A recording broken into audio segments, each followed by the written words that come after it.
التشويه من الخارج تجاه النواب والمجلس هذا، ويقولوا حملة ممنهجة. كي احنا نواب الشعب ماناش نحترموا في رواحنا، علاش نحبوا الشعب يحترمنا؟ بربي معقول البارح للعشرة متاع الليل باش نصوتوا على مشروع قانون ما فماش نصاب، اجلناه لليوم الصباح.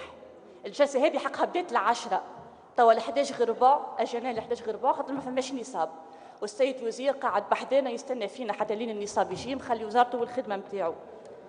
الدول راهي اللي ما تحترمش الوقت ما تقدمش، توخر. منينش تجينا المصداقيه احنا نواب الشعب باش نحكيو على قيمه العمل وعلى المسؤوليه والانضباط اذا احنا بيدنا ماناش نحترموا فيه الوقت هذايا؟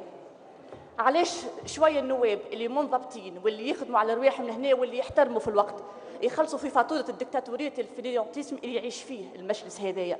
من فضلكم نحترموا نواحنا ويزونا من هالنيفالمون فيغ لو با. شكرا. شكرا. نواف سامية، السيدة سامية تفضل.